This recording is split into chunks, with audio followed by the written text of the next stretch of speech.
Allez, bonsoir à toutes et à tous. On se fait donc ce soir l'émission en direct. Je ne sais pas combien on est, mais on est quand même plutôt pas mal.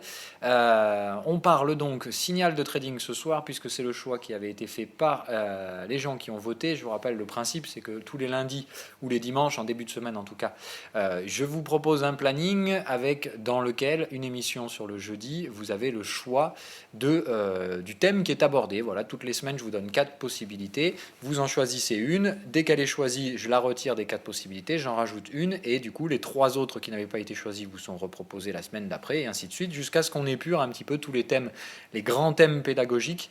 Donc on fera ces émissions tant qu'il y aura des choses à dire. Évidemment, quand on aura fait le tour de tout ça, on remplacera éventuellement ces émissions par autre chose, du contenu éducatif. L'essentiel, c'est que voilà, de toute façon, on fera toujours 2 lives par semaine, un le mardi, un le jeudi. Le mardi, une analyse, et le jeudi, pour l'instant, un contenu éducatif, jusqu'à ce qu'on ait tout dit, tout simplement. Et Dieu sait qu'il y en a des choses à dire, donc on n'a pas encore fini. Voilà, donc ce soir, quoi qu'il en soit, on parle de signal de trading, c'est-à-dire précisément l'étape 3 de la stratégie. On va se concentrer là-dessus puisque c'est apparemment le thème que vous avez voulu aborder cette semaine. Donc on va essayer tout simplement en fait, de prendre des exemples de signaux de trading. Et là, comme évidemment c'est une émission en live, je ne vais pas aller vous chercher les signaux de trading les plus évidents, les plus faciles. Voilà, on va aller sur du dur, sur du chiant, sur des signaux assez emmerdants à trouver. Puisque je vous rappelle, l'étape 3 de la stratégie, c'est celle qui intervient en dernier, celle qui vous permet d'appuyer sur le bouton achat-vente et qui vous dit, OK, vous êtes proche de votre zone de prix, et la zone de prix semble donner des pré-signaux de réactivation dans le sens du trade que vous voulez prendre. C'est ce qui permet de limiter votre risque, en fait. Il y a bien 3 étapes. Le but des 3 étapes dans la stratégie... Oula. Alors, désolé, Anto, je te coupe le micro. Voilà, donc le but, c'est bien évidemment que chaque étape de la stratégie joue un rôle dans la réduction du risque.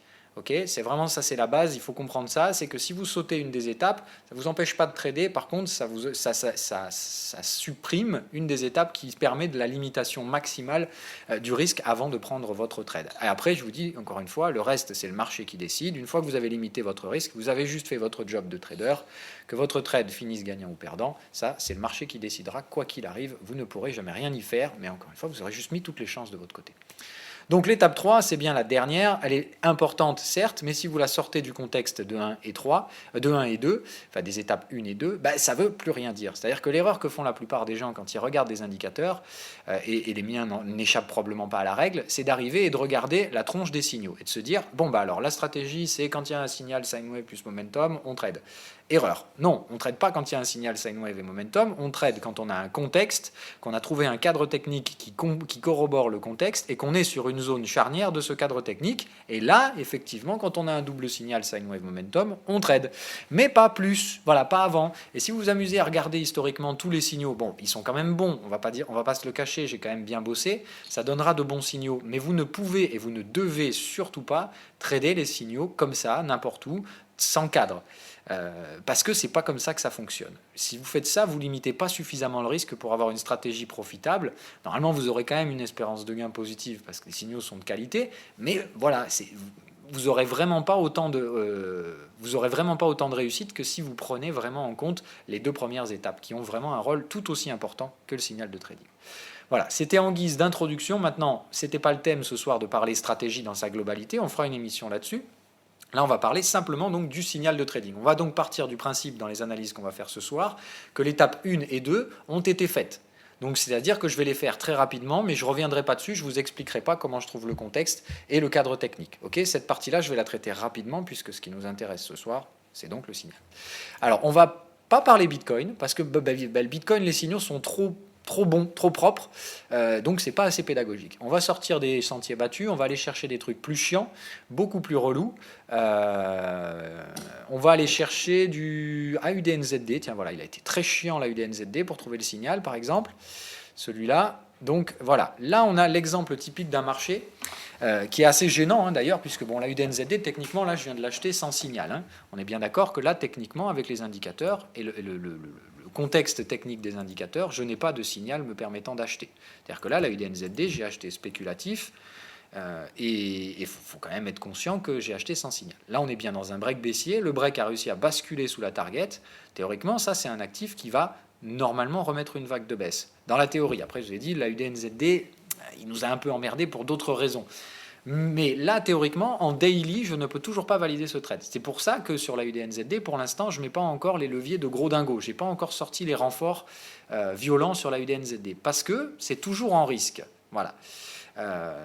Il y a toujours une possibilité de risque. Maintenant, je pense que malheureusement, ça c'est un actif qui va remonter en mode flèche et qui va venir remonter jusqu'au niveau de break, alors qu'il a réussi à passer sous la target. Normalement, à partir du moment où on passe sous la target d'un break, on ne peut pas acheter. D'accord ? Break baissier, le break est validé. Normalement, vous n'achetez pas tant qu'il n'y a pas un signal TP. Voilà. Donc là, sur la UDNZD, c'est gênant parce qu'effectivement, si ça devait retomber, au final, c'est que les indicateurs auront eu raison et que moi, je serais allé contre eux et je me serais planté. Ça peut arriver, je vous le dis clairement, ça peut arriver sans problème. On a toujours un support à venir tester ici. Il est tout à fait probable que la UDNZD fasse ça, ça, et derrière, après, seulement remonte. Voilà.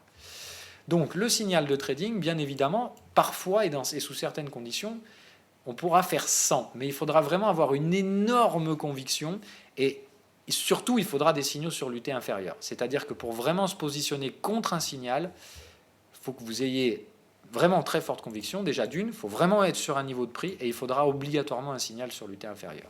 Donc là, par exemple, ici, on va essayer de voir ce qui s'était passé en 2 heures. Je n'ai pas préparé l'émission, encore une fois, donc on va juste se balayer, essayer de voir les signaux. Voilà. Là, le signal acheteur, il a été donné, il est clair. C'est une chose que vous avez un petit peu de mal à comprendre et c'est pour ça qu'on va en parler ce soir. Ce sera un des grands thèmes de cette émission.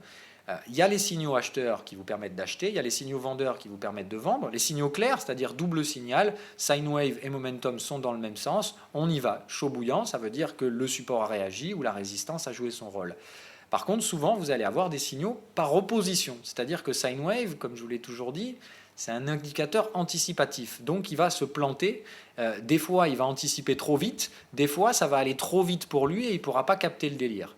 Donc, il n'est pas toujours en phase, sine wave. Voilà. Son but, c'est d'essayer de choper les phases du marché, mais il n'est pas, voilà, le marché reste imprévisible. C'est pour ça que souvent, vous allez devoir déclencher sur des signaux en opposition. C'est-à-dire que le signal acheteur va être déclenché par l'invalidation d'un signal vendeur. Et assez souvent, ce sont les signaux de breakout qui permettent de déclencher par opposition. C'est-à-dire que là, vous avez un très bel exemple. Vous avez un marché qui tente le break, qui invalide le break très rapidement. Ce sera souvent le cas. Ça tente le break, ça revient immédiatement chercher le niveau de break, et ensuite ça reflue à la hausse. C'est là que vous avez le signal acheteur.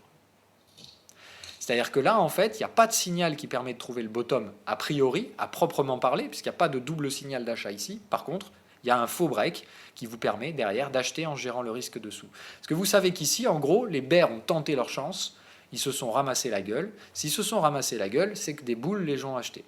Donc vous savez par opposition que des bullish sont rentrés dans le marché ici agressivement et qu'ils ont ramassé du bear. Et à partir de là, derrière, le but du signal de trading, encore une fois, c'est de vous dire que les gens sont intervenus. Voilà.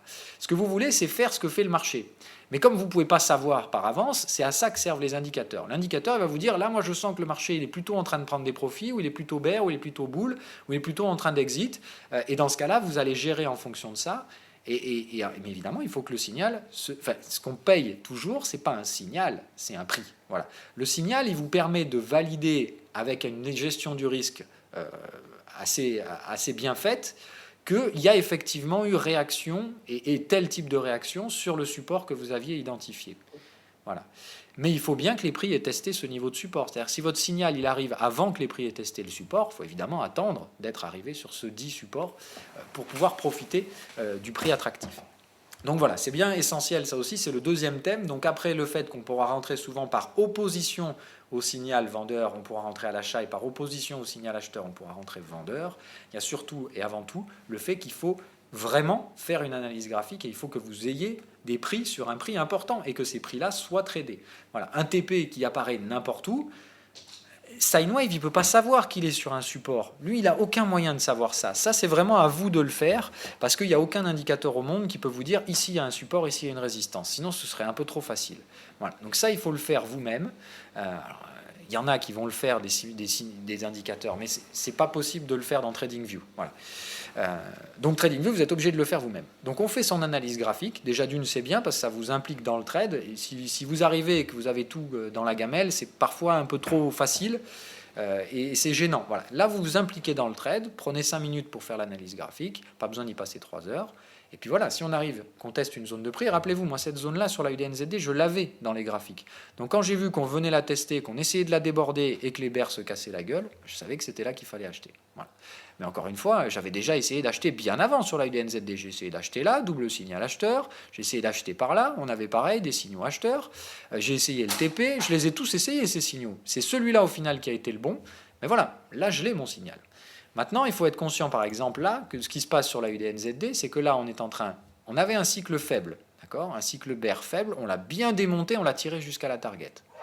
Là, du coup, ça déclenche une pattern bear, puisque quand vous avez un cycle faible et qu'il est débordé jusqu'à la target, ça déclenche une pattern bear. Ça veut dire que là, on est bear. Par contre, vous voyez qu'il n'y a rien qui nous pose souci au niveau du momentum.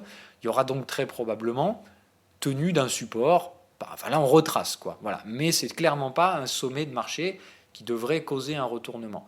Donc c'est pour ça qu'il n'y a pas encore de raison de se surinquiéter sur la UDNZD. Mais par contre, on a probablement terminé notre vague 1. 1, 2, 3, 4, 5. On a bien une belle vague bien haussière, il n'y a pas trop de soucis. Moi, il me semble que ce truc-là a un schéma qui est plutôt en train de se terminer. Voilà. Au maxi, on fera une dernière poussée haussière, mais je pense que ce truc-là a atteint son objectif. L'objectif, c'était d'arriver à repasser au-dessus de ça. On l'a fait de façon très marginale, mais on l'a fait. Donc c'est très important, c'est fait. Le job sur la UDNZD est terminé. Voilà. On va prendre d'autres exemples. Allez, il y en a un, je sais qu'il est affreux, donc on va aller le faire direct. Le gaz. Voilà. Je pense qu'en termes de signal, le gaz, on ne peut pas faire pire. Tiens, d'ailleurs, je suis en train de voir que je me fais démonter sur le gaz, mais bon, c'est pas grave. Donc on va voir tout ça. Mais là, évidemment, le gaz, s'il passe au-delà de son break, ça veut dire qu'on est baissier, donc il faudra sortir sur le gaz. Là, ce qu'on voit, c'est qu'évidemment, si on est dans notre cadre technique, on voit qu'il n'y a pas encore de raison de s'inquiéter outre mesure. On est simplement en train de tester un petit pullback là-dessus. On essaie de réintégrer, mais ça m'étonnerait que ça passe. Donc voilà, on surveille ce truc-là. Pour l'instant, c'est ça qui gère un petit peu la structure de prix. Donc on est bien en train d'essayer de déborder des résistances. On est en train d'essayer d'invalider des cassures de support. Maintenant, enfin des cassures de résistance. Mais vous voyez que cet actif-là, il est relou. C'est break baissier, là ça valide. Ok, là, break haussier invalidé, break baissier, break haussier. Donc vous savez que ça, c'est un actif en range. Maintenant, celui-là de break haussier, c'est le seul qui avait réussi à briser un niveau bien visible. On avait bien la grosse résistance ici qui était très facilement identifiable. On débordait ça. Ce qui fait que, moi, à mon sens, là, quand même, le gaz, je ne vois pas comment cet actif peut être baissier. Mais ce break baissier, là, il vient nous faire chier, c'est clair. C'est-à-dire que là, notre break haussier, il est complètement mort. C'est-à-dire que là, au mieux, on est retourné dans le range. Enfin, au mieux, on va invalider le break et on va cette fois réussir à déborder. Dans le pire des cas, on est réintégré dans un range, et vous vous rendez compte du truc, c'est-à-dire que là, ça fait déjà plusieurs mois qu'on serait en range là-dedans, et on serait donc reparti. Et que dans un range, quand il y a eu tentative de break et échec, on va généralement tenter de casser de l'autre côté. Donc il faut être conscient que là, le risque, c'est que le break baissier, il cherche à aller sous les supports ici. Il cherche à me défoncer le stop, en quelque sorte. Voilà. Alors évidemment, toujours une fois, moi c'est du trade spéculatif, je ne détiens pas la vérité. Le gaz, ça me fait extrêmement chier qu'on revienne sur ces niveaux de prix-là, parce que c'est clair que j'avais un très beau gain à faire là-dessus et j'en attendais beaucoup, beaucoup plus que ce qu'on a là. J'ai pas pris de profit et ça retombe et voilà. Bon, ça me fait un peu chier, mais c'est comme ça. On ne maîtrise pas encore une fois le trading et le gaz, c'est un truc qui pourra lâcher 20% de gain d'un coup quand on aura le bon trade. Il va falloir éventuellement accepter de lâcher des petits stops de temps en temps. Si je dois me faire stopper sur ce trade, c'est pas grave, ça fera partie du jeu. Voilà. Mais là, bon voilà, moi il me semble que c'est un peu gênant ce qui se passe sur le gaz, en sachant que j'ai quand même eu ma target 1. Hein. Je suis rentré là, mais la mèche là que vous avez là, elle a été prise d'abord. Hein. C'est-à-dire que voilà, j'ai déjà été pris en target 1. Je ne suis pas encore stop BE, mais j'ai déjà au moins en tout cas quasiment payé mon stop. Pas en intégralité, mais j'ai déjà payé une bonne partie de mon stop. Donc en cas d'invalidation, ça ne me coûtera pas non plus très très cher. Voilà, c'est ça qu'il faut comprendre. Maintenant, le gaz là, il nous emmerde. Hein. Il faut être très précis. Ce qu'il fait là, c'est plutôt gênant, pour ne pas dire extrêmement emmerdant pour mon scénario. Si on se met à péter ce support, moi il est clair que je donnerai mon stop. Ça veut dire que le marché veut nous racler les stops des acheteurs, ça veut dire que le marché n'est pas acheteur. Voilà. Ok, donc là c'est un des signaux les plus chiants, c'est-à-dire que là, bah voilà, on a tout ce qu'il faut pour un beau break haussier, ça ne parvient pas à s'installer, et derrière, boum, les bears vous reprennent direct d'un coup. Ça veut dire que c'est un marché qui prend de la news. Voilà, c'est un marché qui bouffe de la news. Là, en gros, on a de la news qui permet de faire monter les prix. Là, il y a dû y avoir une news qui les a fait baisser. Encore une fois, moi, je fais pas trop oui, voilà, bon, ben, on a eu les chiffres de stock de gaz et c'est ça qui a dû foutre la merde. Et vous voyez que du coup, on a un gros volume. Bon, voilà, c'est le marché s'adapte de façon un peu brutale. Il était haussier, il passe baissier, ou en tout cas neutre. En tout cas, voilà, on revient à de la neutralité. Maintenant, on va voir si le sentiment bullish maintient un sentiment tendanciel. Dans ce cas-là, là, si on tient le bottom, vous pouvez être sûr que si on revient à la résistance, cette fois, elle cède. Hein. Voilà, il y aura pas, on ne va pas faire 50 tests de la résistance. Maintenant que ça, on a testé, ça veut dire qu'il n'y a plus de résistance ici. Hein. Voilà, donc là, dès qu'on revient ici, pouf, on passe tout ça comme du beurre. La dernière petite résistance, c'est là-dedans. Donc là, maintenant, hop, on revient. Si ça repasse là-dessus, je pense que derrière, on est bon. Voilà. Donc là, moi, je dirais que maintenant, on peut limite abaisser le stop BE et le mettre ici au niveau de la target 1 qui a donc déjà été atteinte. Là, je dirais que maintenant, on est dans ce scénario-là avec un stop plus ou moins payé. Et là, si ça remonte, c'est chaud devant et on est tranquille. Et évidemment, après le stop BE, moi, je remettrai des renforts. Voilà, par exemple. Allez, on va en chercher un autre. Hein. On va continuer dans les trucs un peu relous. Alors, celui-là est carrément académique, mais on va quand même le regarder. Voilà. Là, on a le beau break, l'installation de la tendance et la verticalisation. Donc là, c'est juste magnifique. On a bien, d'accord, la structure breakée. Encore une fois, un break, ça doit toujours breaker un niveau technique. Si vous ne voyez pas un truc très évident qui est cassé, c'est souvent des breaks de range. Voilà. Donc faites vraiment attention avec les breaks, c'est toujours ça, quoi. Voilà. Donc là, un beau break, on extrait bien la valeur, il n'y a pas de souci, on parvient à péter des résistances. Derrière, cycle bullish. Là, on va chercher probablement qu'un cycle de TP. Moi, j'ai déjà pris mon TP ici. Je l'ai pris tout à l'heure, j'ai pris un petit TP, 25%, rien de bien méchant. Évidemment, je rachèterai tout pullback qui pourra se produire là-dessus. Là, on a bien donc début d'une tendance haussière, installation de la tendance et poursuite. Quand la tendance, elle arrive jusqu'au TP, vous savez qu'il y a donc une tendance qui est en train de s'installer. Voilà.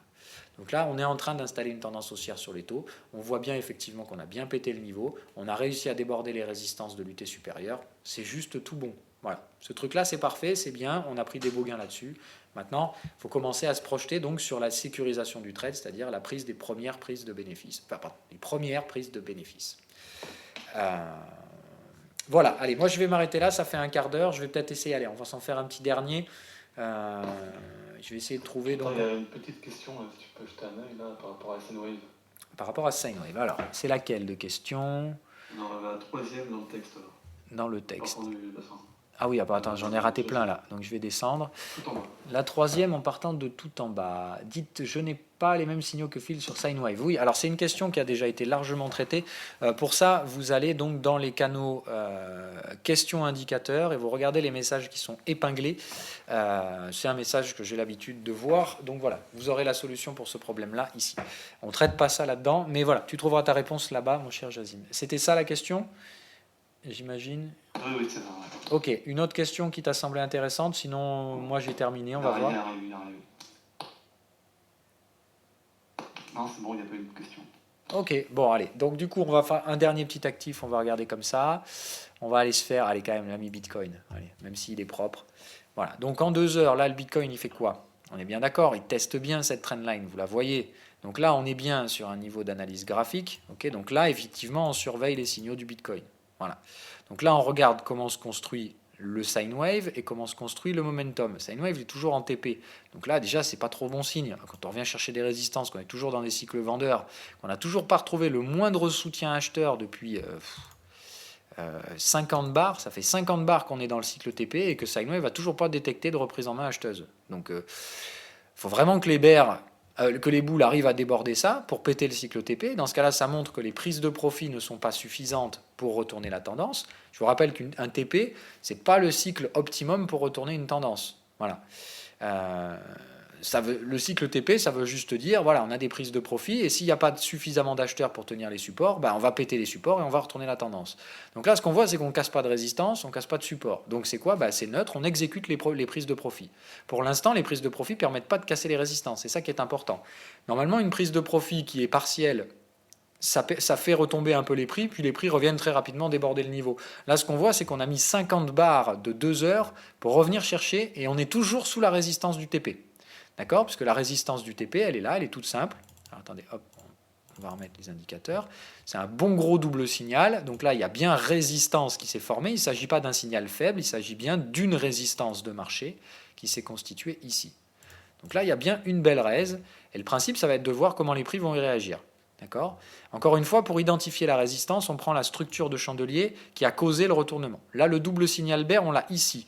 La structure qui a permis de retourner, c'est ce qu'on appelle une evening star. D'accord? Et dans ce cas-là, la structure résistante, c'est la bougie avec la mèche. Donc là, la structure résistante, c'est tout ça. Donc là, on va voir comment les prix se comportent. Moi, je pense qu'ici, on a une résistance, bien belle résistance, et une oblique baissière. Si les prix débordent les deux niveaux, c'est haussier. Ça veut dire que les prises de profit ne suffisent pas, les boules sont en surreprésentation, et ils font tout pour péter les prix.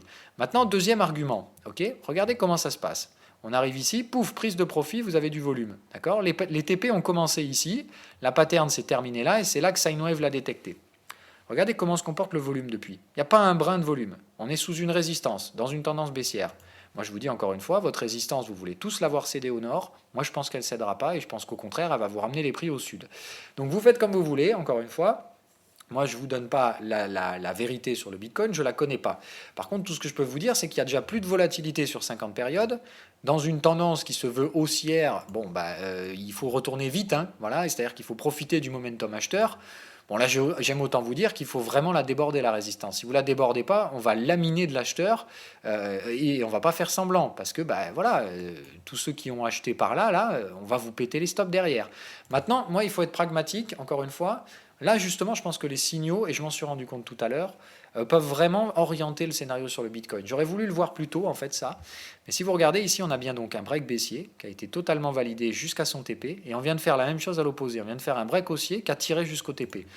Donc là, en fait, on a eu prise de profit des vendeurs, prise de profit des acheteurs, et regardez comment se comportent les prix. On reste baissier. D'accord ? C'est-à-dire que dans le rapport de force, pour moi, c'est quand même les bears qui gagnent, puisqu'on a fait un nouveau plus bas avec le TP des vendeurs, on n'a pas fait de nouveau plus haut avec le TP des acheteurs. On est toujours en train d'essayer de revenir visiter le niveau de break. Je pense quand même que le Bitcoin peut monter un peu plus haut. C'est-à-dire essayer de déborder la résistance. Par contre, je pense qu'il ne faut pas l'acheter. Voilà. Je vais être honnête avec vous, tout simplement parce que je pense que quand on est dans un cas comme ça, on a installé une tendance baissière, on a neutralisé, puis on tente d'installer une tendance haussière. Soit c'est toujours baissier, comme je vous dis, parce que le rapport de force a fait que les boules n'ont pas réussi à pousser aussi loin que les bears l'avaient fait. Donc dans le rapport de force, les bears reprennent la main, point barre, on réinstalle la tendance baissière. Moi, c'est ce que j'aimerais voir dans les graphiques, mais pour l'instant, je traite toujours ça de manière spéculative, c'est-à-dire que je garde un stop très loin et je renforce pas encore, quoi. Voilà. Et si ça monte ici, je m'en fous. Ça va pas me tuer du tout. Au contraire, mon stop peut largement supporter les prix comme ça. Moi, ce que je me dis... Vas-y, attends, je termine juste ça. Donc, ce que je me dis, du coup, break baissier, break haussier. Donc, dans le meilleur des cas, c'est juste bear, parce que les boules ont réussi à tirer un petit break, mais c'est un break de short squeeze, c'est-à-dire qu'en fait, on a juste breaké parce qu'il y avait trop de vendeurs sur le support. Et dans ce cas-là, ils n'arrivent pas à monter très haut, ça retombe, retour de la tendance baissière, point barre. Option numéro 2, on a juste neutralisé la tendance, mais dans ce cas-là, on s'apparenterait probablement à la formation d'un triangle. C'est-à-dire hop, hop, hop, et après, Inch'Allah, au nord, au sud, j'en sais rien. Mais moi, par préférence, chaque fois que j'ai un triangle, je traite dans le sens de la tendance, c'est-à-dire que si on reforme un triangle, je continuerai de vendre les sommets. Bon, bref. Donc, dans tous les cas, si on est bien dans cette formation-là, il faut vous dire que la solution et la structure la plus adaptée, c'est le trading de range, c'est-à-dire trading neuneux. Voilà. Donc en fait, je vous dis, pour moi, la solution la plus optimiste qu'il peut y avoir sur le Bitcoin, c'est trading neuneux. C'est-à-dire qu'en fait, tous ces prix ne sont pas intéressants. Chaque fois qu'on vient au-dessus, ça a tendance à réintégrer la zone neuneux jusqu'à ce qu'on vienne vraiment chercher les prix attractifs à la vente. Clairement, pour moi, vous venez chercher 8006, moi je remets une vente, c'est clair. À 8006, je retenterai une vente si j'ai un signal, encore une fois. Si on arrive ici et qu'on déborde tout, ça ne m'intéresse pas. Mais un double signal vendeur dans la zone rouge, je redégomme le Bitcoin. Avec un stop au-dessus, c'est-à-dire là pour moi cette résistance-là, elle est au-dessus de la zone rouge, je gérerai mon risque là. C'est-à-dire que si je renforce, je suis prêt à abaisser mon stop ici, voilà. Ça me semble tout à fait valable et jouable. Il est clair par contre que si on déborde la zone rouge et que les boules arrivent à nous péter les stops de vendeurs, c'est que là il y aura un vrai sentiment acheteur, je suis d'accord. Voilà. Mais moi encore une fois, je vais vous poser 2-3 choses sur le Bitcoin, faites vraiment attention. Les particuliers achètent, CNBC fait des publications, fait des live shows, le Bitcoin retourne haussier, quand vous voyez ça dans un crack, pas bon signe, vraiment pas bon signe. Donc faites gaffe, ça pue le marché qui fait rentrer des imbéciles sous résistance, et derrière, vloum, on vous demande tout ce petit monde en pétant le support, et derrière, évidemment, vous n'avez plus que vos yeux pour pleurer si vous avez acheté avec du levier. Voilà. Donc bref, pour l'instant, donc un léger petit momentum acheteur, mais consolidant, c'est-à-dire que tant qu'on ne franchit pas de résistance, on est juste dans un momentum qui consolide. Évidemment, si on se remet à chercher la trailline baissière là, et à la démonter, pour moi, c'est des réactivations vendeuses qui se mettront en place. Si on re-rentre une nouvelle fois dans la zone trading neuneux, après il y a une tentative de sortie, si on y revient, je pense que cette fois on la traverse, c'est pour aller chercher la zone bleue. Voilà. Allez, cette fois donc j'ai fini pour la partie signaux. Si vous en voulez d'autres, vous me le dites. Si vous avez des cas spécifiques sur vos propres graphiques qui vous emmerdent ou vous avez du mal à interpréter les signaux, profitez-en, c'est justement le moment qu'on le fasse de façon publique et que ça serve à tout le monde. Je vais lire les questions pendant ce temps, mais voilà, si vous avez un actif, donc vous me donnez le nom de l'actif, le time frame et l'heure à laquelle le signal se trouve le signal qui vous gêne. Voilà. Alors, alors. Alors, tu peux descendre jusqu'en bas et remonter jusqu'à Quentin Zezuka. Alors, attends, parce qu'il y a la question de Nivet qui me paraît pas mal. Je lirai celle de Quentin juste après. Alors, une mèche comme après le squeeze du 12 peut-elle arriver afin de faire sauter la résistance vu que justement on est sans volume Non. Ah ben non.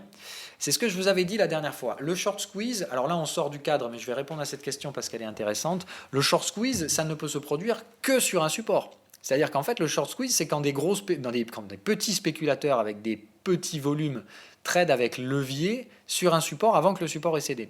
Et ça, je vous dis, c'est des fonds spéculatifs qui voient ces patterns-là, ils voient que tout le monde short un support qui n'a pas encore cédé avec du levier, et ils se disent, hop, super, ben moi ça me coûte 5 millions pour démonter les stops, et puis ça va me permettre de vendre à meilleur prix. Donc dans ce cas-là, on déclenche le short squeeze, le robot achète tous les ordres, lance la belle mécanique, les stops pètent les uns après les autres, ça fait monter les prix très vite, c'est ce qu'on appelle un short squeeze, et le robot qui a déclenché l'achat, il se revend très rapidement derrière, à très bon coût, et évidemment c'est une opération d'intervention. C'est on entre au point A, on sort au point B, ça dure généralement pas plus de 2 heures. Le robot qui a lancé le short squeeze, il était probablement déjà sorti quand il est arrivé ici à 8000 $. Voilà. Le robot, il initie le mouvement, puis quand tout le monde est en train d'acheter le papier et de courir après, quand tout le monde est en mode FOMO, bah c'est là où le robot distille évidemment tous ses achats à la vente. Parce qu'un robot qui achète, il faut qu'il revende ses bitcoins. Voilà. C'est bien une intervention spéculative. Encore une fois, ce ne sont pas des gros acheteurs qui se sont dit que le bitcoin passait haussier. C'est surtout, à mon avis, un robot qui s'est dit il y a des particuliers qui shortent avec levier un support, on va juste les démonter un bon gros coup, ça nous permettra de vendre meilleur, ça nous permettra de vendre plus cher. Voilà. Donc faites attention, moi c'est pour le moment, c'est ça la pattern dans laquelle on est. Et le short squeeze, ça ne peut se produire que sur les conditions qu'on a vues, sur un support avec des particuliers fortement leveragés sur un support. Voilà. Mais ça ne se produira pas sous une résistance. Voilà. Clairement pas. Voilà. Ça se produira toujours sur un support. Alors, comment se construisent les supports et de résistance de sine wave? On en parlera crypto. Attends, je vais remonter juste sur la question de Quentin. Alors, Phil, trades-tu un signal sine wave sans signal de momentum s'il est sur la zone achat-vente selon le sens dans lequel tu veux trader? Ça peut arriver. Alors, il faut savoir que momentum, encore une fois, les signaux, ce sont des algorithmes. Un algorithme, je me donne beaucoup de mal pour éviter qu'il donne des faux signaux et pour qu'il donne des signaux de qualité, mais un algorithme, ça reste un algorithme. C'est-à-dire que plus je filtre pour éviter les faux signaux, ça va aussi éviter des bons signaux. Voilà. Il y a toujours un juste milieu à essayer de trouver, une sorte de balance qui est assez compliquée à trouver, qui fait que souvent, effectivement, moi, dans certains cas, je vais des fois intervenir sur le marché sans avoir un des deux indicateurs. Mais par contre, je veux avoir une structure qui tend à confirmer. C'est-à-dire que souvent, par exemple, ici, vous voyez, il y a eu du signal bear qui est apparu, mais si ce signal n'était pas apparu, j'aurais quand même tradé le triangle du TP. Pour la simple raison que visuellement, on voit bien la divergence. Voilà. Momentum, parfois, il ne va pas vous les mettre, les divergences. Là, vous voyez qu'il y en a une de divergence ici, par exemple. Ce bottom-là est allé plus bas, le momentum n'y est pas allé, et pourtant, le momentum n'a pas détecté de divergence ici. Voilà, parce qu'il y a des filtres, et je vous dis, les filtres sont faits pour éviter les faux signaux, mais parfois, ça induit aussi des petites erreurs. Là, vous voyez bien qu'il y a une très légère petite divergence. Bon, celle-là, elle est vraiment pas exploitable. Mais voilà, il va vous falloir, en tout cas, il faut vous dire une chose. Si vous voulez rentrer sans un signal momentum, il faut déjà que le momentum soit le plus haut possible. C'est-à-dire que si la valeur de votre momentum elle est à 10, 9, 20, un truc comme ça, et que vous voulez anticiper un signal, je pense que c'est pas bon. Voilà. Par contre, si vous avez un momentum qui est plutôt sur du 60, 70, qui est plutôt des zones qui généralement retournent les momentum, je peux comprendre que vous puissiez rentrer agressivement. Encore une fois, il s'agit de gérer le risque. C'est-à-dire que avoir le double signal, c'est ce qui vous donne la meilleure gestion du risque. Trader un seul des deux indicateurs et oublier le deuxième, ou en tout cas spéculer sur le fait que le deuxième pourrait donner un signal, ou voilà, ça augmente le risque. Donc encore une fois, on peut prendre une prise de risque légèrement accrue quand on a une forte conviction, mais mécaniquement on réduit le levier. D'accord? Augmentation du risque, réduction du levier, c'est obligatoire. Ou augmentation du stop loss. Mais il faut que vous rappelez-vous les leviers sur les différents niveaux, les différents leviers sur lesquels vous pouvez jouer pour manager votre risque. Dans l'émission qu'on a fait sur le money management, il n'y a pas que le levier d'exposition que vous pouvez utiliser. Vous pouvez jouer sur le ratio risque-rendement, vous écartez un peu votre stop, du coup vous prenez moins de risques. Il y a toutes ces choses-là qui vous permettent de gérer ça. Donc oui, c'est possible de trader qu'avec un seul des deux indicateurs en ayant conscience que ça augmente la prise de risque, que donc mécaniquement vous devez prendre ça en compte dans votre money management. Mais dans ce cas-là, il faut absolument être sur une grosse zone de prix. C'est-à-dire que si vous vous amusez à trader qu'un sine wave, il faut vraiment être sur une résistance. Voilà. Même chose, si vous tradez que du momentum, il faut absolument être sur un niveau de prix. Alors, les autres questions, pardon. Donc, il y en a une qui était passée plus haut. Alors, vous en avez posé pas. Pourrais-tu faire l'exercice pour trouver des sites sur un actif américain Nvidia Sur un actif américain. ATL, Oh. sachant que les résultats récents doivent certainement influencer le marché. Ouais, bien sûr, on va faire ça. Alors, de toute façon, moi, vous connaissez, hein, Apple, ça a été shorté, Nvidia, c'est short, Facebook, j'ai shorté, Tesla aussi, et c'est en train de remonter, mais ça va se péter la gueule bientôt.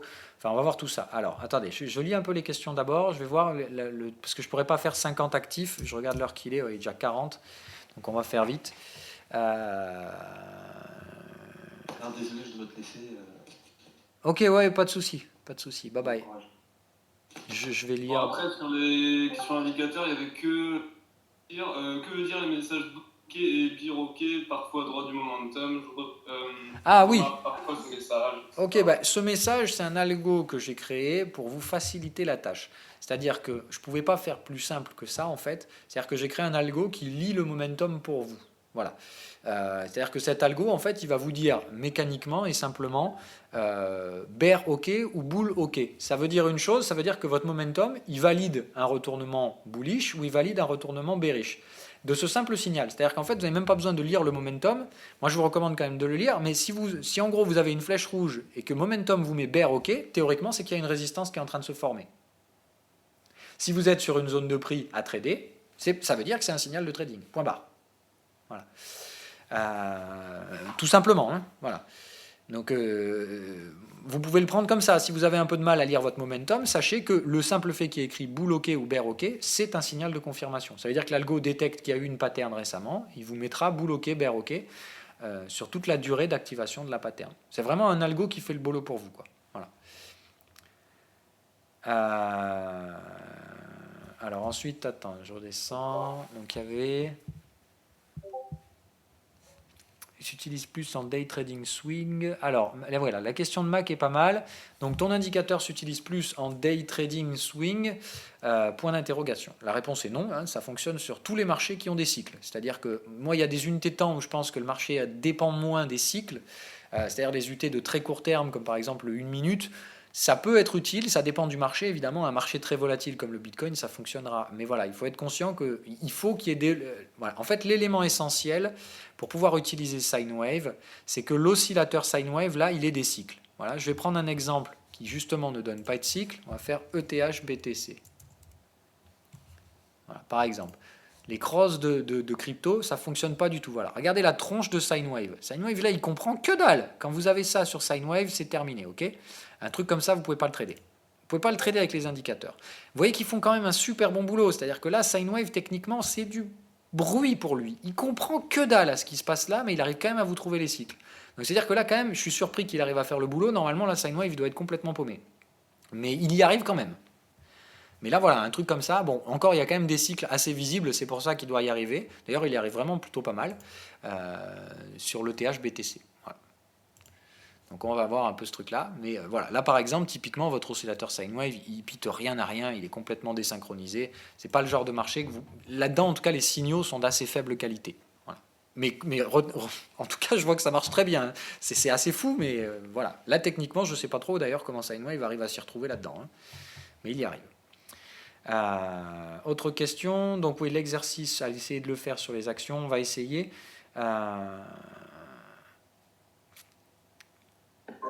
Merci de m'expliquer comment sont construits les supports et résistances de l'indicateur sine wave. Ah oui, il y avait cette question-là. Alors, bon courage les gars. Voilà. Je peux pas vous montrer l'algo encore une fois, quoique je peux le faire si ça vous amuse. Hein, voilà, on va le faire pour le côté pédagogique. Alors hop. Bon, je vous montrerai pas tout, hein, il est évident, parce que là, il suffit que les petits malins s'amusent à faire un screenshot là-dessus, et ils trouveront mon algo, mais beaucoup que non, je vais pas le faire. Mais bon, voilà, en gros, le principe, c'est qu'il y a à peu près 300 ou 400 conditions qui sont vérifiées dans SineWave avant de définir s'il y a un support ou une résistance qui va se créer, enfin un cycle acheteur ou un cycle vendeur qui va se créer. Enfin, c'est un gros monstre, hein, SineWave. Moi, j'ai du mal à l'anticiper tellement il est complexe. Hein. Voilà, il faut, enfin, c'est vraiment un gros bordel, SineWave. Hein. Donc, j'aimerais bien vous expliquer comment ils sont calculés les cycles, mais c'est vraiment le merdier, quoi. C'est vraiment le merdier. Alors regardez, si on va le faire, mais je vais mettre ça devant, comme ça vous ne pourrez pas voir tout le code. Voilà, on va faire ça. Moi, je m'en fous de vous le montrer, si vous voulez, encore une fois, hein, j'ai rien à cacher. C'est juste que je ne vais pas non plus vous montrer le code et le scroller pour que des petits malins puissent récupérer tout le code en faisant image par image et après en retapant le code. C'est juste ça. Voilà. Mais alors, si on prend SineWave bêta, voilà. Hop, voilà, je prends par exemple ça. Si on descend, voilà, comme ça je vous masque une bonne partie du code. Voilà, regardez par exemple, les fonctions de SineWave, elles sont là. Hein, voilà. Donc là, ce sont toutes les fonctions. Donc ça check les bandes de Bollinger, ça regarde les retournements de chandelier. Ça, c'est les trucs qui check les cycles. Alors amusez-vous, hein, regardez le merdier de conditions qu'il y a. Hein, voilà.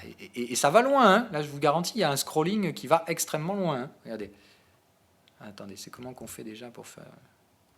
Voilà. Voilà, regardez-moi ça. Oh, ça en fait du monde. Non? Ça en fait pas un peu du monde? Voilà les conditions. Et ça, c'est un des algos, hein, encore une fois. Voilà. Donc je vous rappelle que c'est quand même un monstre plan de SineWave et que, bah, encore une fois, voilà, il y a beaucoup d'algos là-dedans. C'est beaucoup trop compliqué pour que vous compreniez quoi que ce soit. Et je vous dis, même moi, je ne suis pas capable de l'interpréter. Donc voilà, encore une fois, les indicateurs, c'est pas un petit truc tout simplé que je vous ai dit. Hein. Prenez un indicateur RSI à côté, vous allez être surpris. Voilà. Regardez par exemple, encore une fois, je vous donne juste un exemple. Si vous venez ici et qu'on se dit, on va prendre par exemple un indicateur de base, là, les indicateurs de stratégie tout con, là, on va prendre... voilà, Stochastic Slow Strategy. Voilà, un indicateur qui va vous donner un signal buy-sell tout compliqué, tout simple. Voilà, ça fait 18 lignes. Donc on n'est pas franchement sur le même truc. Hein. J'espère que vous avez compris la différence. Voilà, c'est un gros merdier, SineWave. Et encore une fois, c'est un gros merdier qui travaille en arrière-plan et vous n'avez rien à faire à part lire ce qu'il vous dit. Voilà. Alors, je redescends les questions. Hop. D'où est venue l'idée de créer tes algorithmes? Bah, tout seul, oui. Moi, en fait, le truc, c'est que je suis un autodidacte. Donc, moi, par définition, quand je fais un truc, ça m'intéresse. Enfin, quand j'utilise un truc, je veux savoir comment ça fonctionne. Donc, j'ai utilisé des indicateurs, puis j'ai voulu comprendre comment ils fonctionnaient, puis je me suis rendu compte que je pouvais faire mieux. Du coup, j'ai fait mieux. Mais après, il y a 4 ans de boulot derrière. Hein. Voilà. Il faut vous dire que c'est pas né d'hier, SineWave. Je le modifie toujours et j'étudie encore d'autres possibilités de potentiel visualisation. Là, par exemple, en ce moment, je vous le cache pas, je suis en train de travailler sur un autre truc. D'ailleurs, on s'arrêtera là-dessus hein, parce que ça va aller vite derrière. Mais voilà, pour l'instant, je travaille sur l'éventualité d'un SineWave multi-time frame, voilà, qui ressemble plus ou moins à ça. C'est-à-dire que là, vous avez SineWave sur plusieurs unités de temps. Vous savez ce qui se passe sur les cycles de court terme, mais vous avez une vue sur les cycles de moyen terme et les cycles de long terme qui se développent sur ce marché-là. Ok ? Donc voilà, ça c'est un truc que j'étudie. Encore une fois, moi des algos, j'en ai plein. Mais j'ai les algos phares, ceux qui fonctionnent, dont la viabilité est la plus à prouver, SineWave et Momentum. Mais je travaille toujours sur ces algos pour les améliorer, changer les aspects visuels. Voilà, j'essaie toujours de travailler sur ces choses-là, évidemment. Mais bon, de toute façon, moi je vous présente toujours les travaux, je vous propose toujours les travaux quand ils sont suffisamment avancés. C'est-à-dire que ce truc-là, pour moi, c'est encore vraiment beaucoup trop brut de décoffrage. Je vous le présenterai que quand ce sera fait. D'ailleurs, tiens, regardez, si vous voulez vous amuser sur votre THBTC, on va faire une petite analyse en 2 secondes. On fait quoi là, ça? C'est boule, c'est pas boule? Vous en pensez quoi? Voilà, mettez-moi une réponse. Vous en pensez quoi là de ce qui se passe là? On fait quoi? On achète ou on vend ou on prend les profits ou un truc comme ça? Parce que là, on a un truc très intéressant. Et puis l'avantage, c'est que c'est en direct. Donc comme ça, moi, je préfère analyser les trucs en direct. J'aime pas analyser les trucs qui se sont déjà produits. Alors, Duke nous dit on attend et on vend. Barpad dit on vend. Raph dit suracheter. On vend. Ok. signal exit momentum sur acheter, TP, TP, TP. Alors non, on ne vend pas, hein, d'accord? Un truc comme ça, c'est pas possible, on peut pas vendre. Encore une fois, il faut d'abord un cadre technique. Donc là, le cadre technique, moi je pense que c'est ça.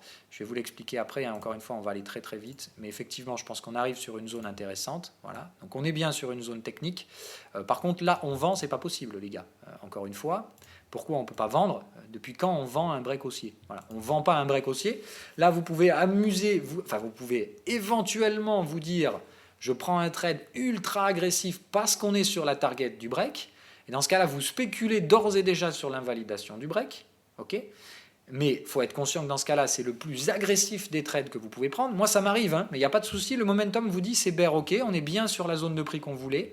D'accord? On est bien sur une zone chartiste. La vente, elle est possible. Mais il faut être conscient que là, vous shortez un break haussier. Donc, en termes de niveau de risque, c'est complet dans le rouge. Donc, si vous faites ça, moi, je ne donne pas de contre-indication. Mais il faut être d'accord que là, si vous faites ça, déjà, il faut un stop assez serré. C'est-à-dire que là, en gros, vous mettez un stop là, et surtout pas de levier sur un truc pareil, quoi. Voilà. Mais pour moi, c'est shortable. Voilà. Je peux défendre le short uniquement parce qu'il y avait un exit avant. C'est-à-dire que s'il n'y avait pas un cycle exit ici et que c'était simplement un cycle faible, le break, pour moi, aurait été bon à prendre et à garder et à conserver. Okay? Mais là, on est bien sur une vague 5, c'est-à-dire que là, ce que vous pouvez espérer choper là-dessus, c'est probablement un range, c'est-à-dire l'invalidation du break haussier. En gros, les boules sont trop chauds, ils y vont un peu tête baissée, et au final, ils vont se faire ramasser la gueule, et on va juste retracer vers le support. Donc ça, c'est un trade, mais probablement un trade de retracement, donc un trade de range. Par contre, la tendance ETH-BTC, pour ma part, restera plutôt haussière. En tout cas, ici, on a une première vague de hausse, très probablement une consolidation à venir pour retester ce support et probablement celui-là. Pourquoi? Encore une fois, parce que c'est là qu'il y a les signaux. Je ne peux pas faire plus simple. Ici, vous venez, vous avez un cycle boule et vous avez un squeeze. Squeeze, je vous rappelle que c'est considéré comme un signal acheteur. C'est-à-dire quand vous avez un cycle bullish, un squeeze et une sortie haussière des prix, ça, c'est une zone support. Voilà. Donc là, on a bien une zone support. D'accord? Si on fait notre analyse, voilà. Et on a la même zone support, une autre zone support qui se trouve ici. Là, la zone support, encore une fois, momentum n'a rien trouvé, mais si ça, c'est pas une divergence standard, une divergence cachée, je ne sais pas ce que c'est. Voilà. Donc là, il y a bien divergence cachée, donc il y a bien un support ici également. Voilà. Ok. Encore une fois, hein, pour ceux qui ont du mal avec les terminologies, une divergence cachée, c'est ça. Hein. Voilà. C'est-à-dire que vous avez un momentum qui va très largement plus bas, alors que les prix n'y arrivent pas. Voilà. Ok. Donc les prix restent orientés à la hausse, le momentum s'est épuisé à la baisse, il est arrivé en survente sur un support, bim, le support est payé, ça relance la tendance. Voilà. C'est ce qu'on appelle une divergence cachée. C'est typiquement les choses que vous voyez en tendance. Voilà. Divergence cachée, ça relance la tendance, divergence standard, ça freine la tendance, ça freine le momentum. Voilà. Donc là, bon, moi théoriquement, je pense que c'est plutôt pas mal là. Mais maintenant, il faut être supra showtime pour vendre un truc pareil. Et comme je vous dis, ça peut se faire, oui, mais il faut être conscient que c'est un retracement. Donc ça veut dire on vend là, on met un TP là, et dans ce cas-là, on met un petit levier parce que c'est contre la tendance, et on met un stop qui est assez rémunérateur. C'est-à-dire que là, en fait, un truc comme ça, si vous voulez le trader, il faut vraiment déjà d'une avoir tradé le plus haut, hein, c'est-à-dire qu'il faut vraiment avoir chopé le point haut, il ne faut pas s'amuser à détériorer votre risque ratio rendement, et vous jouez là un retour vers le support, et vous prenez un ratio au moins 2 pour 1. Quoi. Voilà. Ça veut dire là, vous mettez un stop maxi ici, mais vraiment maxi, et vous visez un 2 pour 1. Et là, il n'y a pas de TP intermédiaire, hein. C'est du trade de range, c'est vous rentrez en haut, vous laissez filer jusqu'en bas, et il n'y a pas de TP intermédiaire, d'abaissement de stop. Là, c'est juste un trade de range. Vous vendez haut et vous espérez vous racheter plus bas, point barre. Voilà. C'est de la conso, donc là, on ne vise pas un renversement de la tendance, encore une fois, c'est on vend et on se rachète sur le support. C'est tout. Mais là, en tout cas, il faut faire attention, il n'y a pas de signal acheteur. Au contraire, sur le THBTC, c'est probablement un faux signal vendeur du fait que ça suit un exit assez propre. Donc là, en fait, c'est juste que Sinewave détecte l'exit ici, en fin de vague 3, et le marché a besoin de faire une vague 5 pour purger le merdier. Mais là, on va revenir probablement en conso en 2 temps, tester ce support, probablement celui-là. Donc votre THBTC, si vous voulez l'acheter, c'est plutôt par là qu'il faut s'en occuper, avec un stop sous le niveau du breakout. Okay, là, on a un bon gros break, donc encore une fois, dans votre analyse de support, break bien validé, okay, un break qui s'est bien terminé. Normalement, vous avez un support ici, c'est-à-dire que si vous voulez jouer la tendance, ça s'achète par là avec un signal acheteur, avec un stop sous le support précédent, et vous jouez la continuation de la tendance. Théoriquement, vous jouez un A, B, C. Ok, voilà, c'est tout con. C'est vraiment tout con. La tendance pour moi reste bien baissière sur ce truc-là, ok. Mais le truc, c'est qu'on risque d'avoir un retracement ABC jusqu'à cette ancienne résistance. Et derrière, ici, BTC sera de nouveau un avantage par rapport à l'ETH. Voilà, analyse toute con de signaux. L'indicateur pourrait être codé sur PRT. Alors, je te tease grave, mais ouais. Mais oui, mais alors, par contre, il faut que je trouve un moyen d'alléger les codes. Voilà.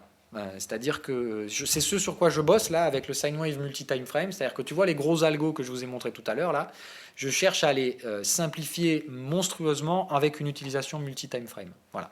Si j'arrive à faire ça, il y aura probablement des versions PRT. Le problème sur PRT, je vais vous l'expliquer tout de suite, c'est que ProRealTime, je ne sais pas comment je vais gérer les licences. Parce que sur ProRealTime, il n'y a pas de truc qui permet de gérer les indicateurs comme je peux avoir là sur TradingView où je vous accorde l'accès, voilà. Donc le truc c'est que non, c'est pas open source, je peux protéger mes codes, mais le truc c'est que il faut que je trouve un système pour que je puisse avoir le contrôle. Voilà. Ce qui pour l'instant j'ai pas encore réfléchi à la solution, je la trouverai probablement une, encore une fois, mais pour l'instant je sais pas. Donc voilà.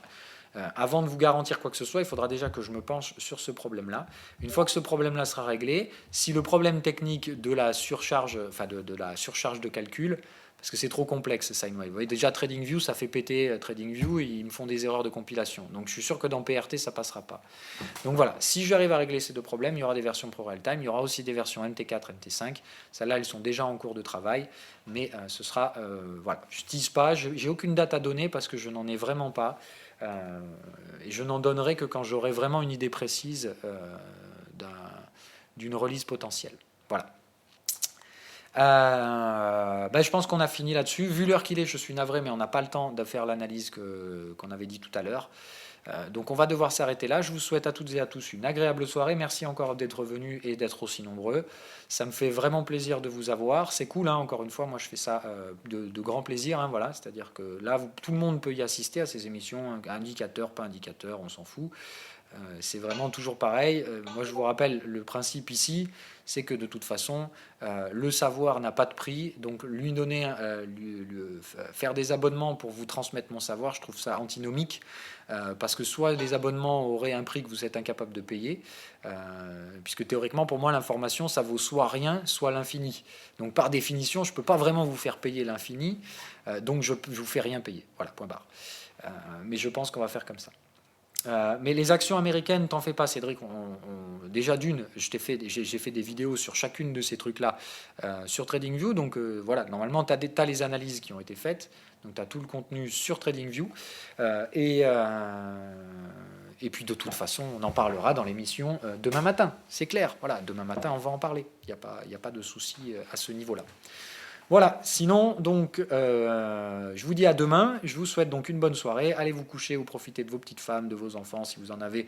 Ou alors allez vous détendre devant la télé. Ne restez pas scotché devant vos graphiques le soir. Il se passe généralement plus grand-chose à la fin de la session américaine. On s'en fout. Donc, allez pioncer. Et on se retrouve demain. Bye bye.